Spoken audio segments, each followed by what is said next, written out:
So hi guys, your watching my channel Ahsan pets. अस्सलाम वालेकुम, मैं हूं अहसन ज़फ़र, कराची पाकिस्तान से। कॉकटेल हमेशा से मेरी पहली मोहब्बत, लेकिन आज हम बात कर रहे हैं फिंचेस के बारे में।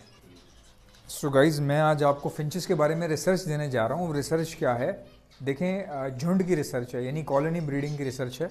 कॉलोनी चाहे जंगल में हो या इंडोर में आपने कैप्टिविटी में बनाई हो, दोनों की रिसर्च एक जैसी होती है, दोनों एक जैसी काम करती हैं। अब वो रिसर्च क्या है मैं आपको बताता हूँ कि रिसर्च क्या है। देखें, मैंने ये नोट किया है कॉलोनी के अंदर कि कॉलोनी में जैसे मेरे पास 15 से 20 बच्चे उतरे हैं, ठीक है। मान लें मेरे पास 20 बच्चे उतरे हैं और वाकई अभी इस वक्त उतरे हैं। ये सेकंड क्लच है। पहले क्लच में सिर्फ 2 बच्चे निकले थे, बाकी सब अंडे वंडे सब ख़राब हो गए थे। सेकंड क्लच में 20 निकले। अब ये थर्ड क्लच है जो बॉक्सेस मटकियों के अंदर है। 20 दूसरा क्लच जो है वो बाहर है, यानी कि बच्चे बड़े हो गए हैं, बाहर घूम रहे हैं। इन बच्चों को निकले हुए घोंसलों से बाहर आए हुए तकरीबन अराउंड 6-8 दिन हो गए हैं, और बाकी दूसरा क्लच एक और भी आ गया है जो बाकी दूसरे पेयर्स का है। अब क्या होता है, मैंने ये नोट किया कि जैसे 20 बच्चे उतरे हैं तो इनमें से जो पेयर होगा, जो पेयरिंग में होंगे, जो मेल फीमेल होंगे, वो क्या करेंगे, वो बहुत पहले ही अपना पेयर बना लेंगे और अलग अलग बैठना शुरू हो जाएंगे। उनकी हेल्थ भी अच्छी होगी, उनकी एक्टिविटी भी अच्छी होगी, और बाकी जो अकेले रह जाएंगे वो कुदरती रूप से मारे जाएंगे। कैसे मारे जाएंगे? मान लें 2 फीमेल एक्स्ट्रा थी, मारी जाएंगी। मान लें 2 मेल एक्स्ट्रा थे, मारे जाएंगे। मेल जो है वो जल्दी मारा जाता है, फीमेल जो है वो स्टे कर जाती हैं कॉलोनी के अंदर। कॉलोनी के अंदर फीमेल स्टे कर जाती है अगर 1-2 एक्स्ट्रा हों। जावा में क्या होता है कि जावा में तो वैसे ही एक्स्ट्रा छोड़नी पड़ती हैं कॉलोनी के अंदर, फीमेल ज़्यादा होनी चाहिए कॉलोनी में। अच्छा, क्योंकि मेल जो है वो हर बर्ड में मेल ज़्यादा निकलते हैं, ज़्यादातर हर बर्ड में मेल ज़्यादा निकलते हैं। तो मेरे पास क्या है, मैंने देखा है कि जी अपन 20 बच्चे निकलते हैं, 2-3 मर जाते हैं, तो इसी वजह से मरते हैं। कोई एक्स्ट्रा हो रहे होंगे, इस वजह से मर गए, ठीक है। ना तो मैं परेशान होता हूँ, ना मैं उससे वो किसी किस्म का कोई जहन पे लेता हूँ, दिल पर लेता हूँ। अब इसका तरीका क्या है? देखिए, मुझे बढ़ानी है कॉलोनी, ठीक है। पहले से नहीं पता चलता कौन सा मरने वाला है। आप समझ रहे हैं मेरी बात को? बच्चों में जैसे 20 बच्चे उतरे हैं, मुझे तो नहीं पता इनमें से कौन सा मरेगा या कौन सा अकेला, मुझे नहीं पता चलेगा, क्योंकि जब भी मैं आता हूँ ये सब गुंजल हो जाते हैं, आपस में ज़्यादा है ना, इसलिए तो कौन सा मरेगा ये पता नहीं चलता। तो फिर मैं बच्चों को अलग क्यों नहीं कर देता? एक सोचने वाली बात है। जो बच्चे निकलते हैं उन सबको पकड़ के अलग क्यों नहीं कर देता मैं? भाई देखो, अलग तब करते हैं जब आपने बेचने हो, ठीक है। अलग तब करते हैं जब आपने बेचने हो। मैं तो कॉलोनी बढ़ा रहा हूँ ना अभी, क्योंकि मेरे पास अभी 20-25 पट्टे उतरते हैं, बच्चे उतरते हैं 20 से 25। मैं ये चाहता हूँ कि मेरे पास ऐसा हो जाए कि हर 1.5 महीने बाद कम से कम एटलीस्ट कुछ नहीं तो 50-60 पीसेस जो हैं वो बच्चों के नीचे उतरें। फिर बंदा अलग करते हुए मज़ा आता है। अब 20 में से क्या अलग करूँ, क्या बंदा बेचे? उसमें से फ़ायदा नहीं है बेचने का। तो अभी तो मैं कॉलोनी बढ़ा रहा हूँ, इसलिए मैं किसी को, लोग मुझसे पूछते हैं यार मुझे सेल कर दें, मुझे दे दें, हमें दे दें, तो मैं इसलिए नहीं देता कि भाई मैं I am increasing my colony, so that's why I am doing this. तो मैं क्या कर रहा हूँ, कॉलोनी बढ़ा रहा हूँ। और ये इतनी ज़बरदस्त मैंने आपको रिसर्च दी है कि जब भी आपके पास भले 50 बच्चे उतर रहे हो, 60 उतर रहे हो, 70 उतर रहे हो, अगर आपने बेचने, आप उनको जब वो सेल्फ हो जाए आप अलग कर लें, फिर आपके पास कोई नहीं मरेगा, ठीक है।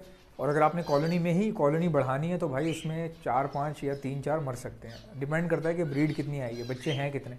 अब मेरे पास 20 थे तो 3-4 मर गए, या मरने हैं कुछ एक आध उसमें और भी।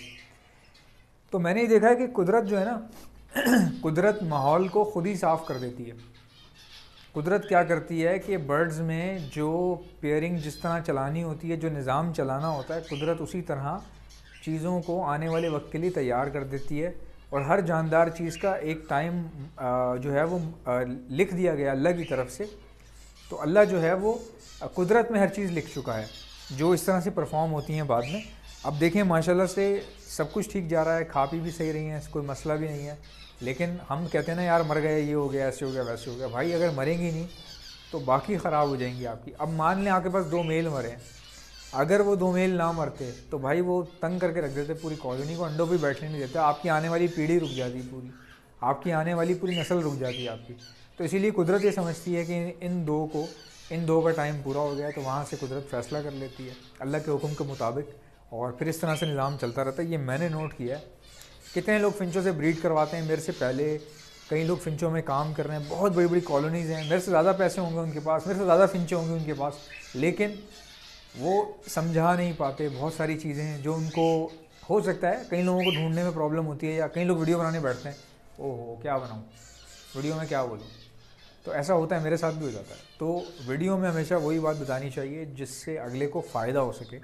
उसका जो ब्रीडिंग ब्रीडिंग बिजनेस है वो इम्प्रूव हो सके। सो गाइज ये प्रॉपर तरीके से मैंने आपको रिसर्च बताई। मुझे बताओ टाइम कितना हुआ है? 5 मिनट दिखाना। सो गाइज टाइम मैं इसलिए पूछ रहा हूँ कि मुझे देखना होता है कि वीडियो ज़्यादा लंबी ना हो जाए, क्योंकि लोग बोर भी हो सकते हैं। फोकस सही रखा हुआ था? अच्छा गाइज ये देख लें, माशाल्लाह से इसने घोंसला बनाया हुआ है और ये कितने मज़े से ये बैठती है, मैं आपको दिखाता हूँ। ये देखें, ये देख लें, ये अंदर बैठी हुई है, कितनी क्यूट लग रही है ये पेंगुइन फिंच है। और ये आप देख लें। अच्छा मैंने, आप सोच रहे होंगे कि ये जाली क्यों लगा रखी है। अच्छा मुझे तो, आपको पता है मैं तो वीडियो बनानी होती है, कोई ना कोई पंगा मुझे डालना होता है, कोई ना कोई रिसर्च बनानी होती है, कुछ ना कुछ मटेरियल चाहिए होता है, मुझे कंटेंट चाहिए होता है।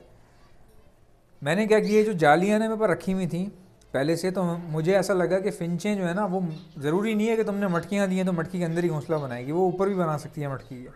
वो मटकी के ऊपर नहीं बनाएगी, दाने के प्याले में बनाना शुरू कर देती हैं कुछ। इससे क्या साबित होता है कि भाई जहाँ पे वो सिक्योर महसूस कर रही है या जहाँ पे वो कंफर्टेबल है वो वहाँ बनाएगी। तो मैंने क्या किया, ओवर घोंसले, ओवर चीज़ें डाली मैंने। ये भी मैंने ओवर डाला था जानबूझ के, पूरी जाली जानबूझ के डाली थी। अब जैसे ये बॉक्स लगा दिया था, ये भी जानबूझ के डाल दिया था कि जिसको जहाँ पसंद आए वो लगा ले। हालांकि इतनी मटकियाँ लगी हुई हैं, वो देखें लाइन से, वो मटकियाँ लगी हुई हैं पीछे, और ये ऊपर, और ये सामने, ये देख लें, ये और ये भी मटकियाँ लगी हुई हैं, और यहाँ पर भी माशाल्लाह से 2 मटकियाँ लगी हुई हैं। ऊपर देखें बॉक्स भी लगे हुए हैं यानी जितने पेयर हैं उससे ज़्यादा मैंने घोंसले प्रोवाइड किए, नेस्टिंग प्रोवाइड किए। भाई आप लोगों ने भी यही करना है।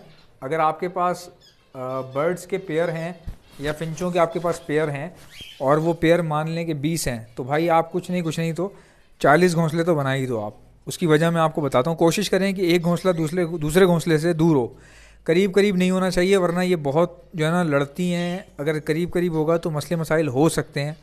मैं ये नहीं कह रहा कि होंगे ही होंगे, कभी कभार नहीं भी होते, लेकिन कभी कभार बहुत ख़तरनाक वाले मसले होते हैं। लड़ती हैं आपस में, ख़राब हो जाती हैं, इनकी चोंचें वगैरह ख़राब हो जाती हैं, खुश्क हो जाती हैं, ये खुश्की हो जाती है इनको लड़ के ना, ये खुश्के हो जाते हैं, खुश्के।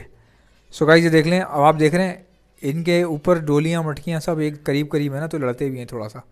और जहाँ पे सुकून है, अब देखें इस बॉक्स के पास सुकून है, कोई भी नहीं है, ठीक है, यहाँ कोई आता ही नहीं है, ठीक है। अब अगर मैं इसी के बराबर में एक मटकी रख देता और ये बॉक्स भी होता और वो मटकी भी, फिर लड़ाई होती। एक घोंसला बॉक्स में, दूसरा मटकी में, कोई बनाने की कोशिश करता, फिर ये लड़ते एक दूसरे को, पटकते बैठ के, सर पटकते एक दूसरे का।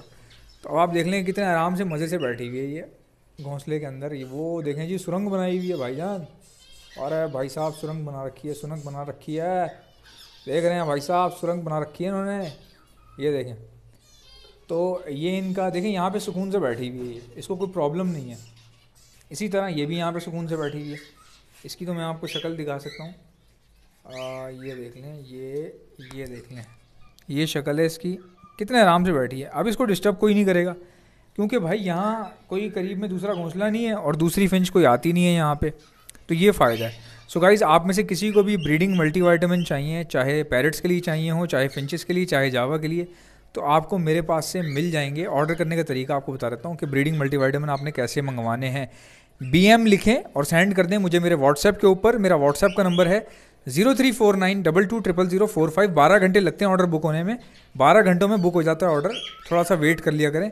और जिन हजरात को दाना मंगवाना होता है मुझसे, भाई 2 दिन पहले मंगवा लिया करो, क्योंकि मुझे मैसेज देखने में लगते हैं तकरीबन 12 घंटे, क्योंकि अभी मैं वीडियो बना के फारिग हूँगा, मैसेज देखूँगा तो 900 मैसेज तो आए हुए होंगे।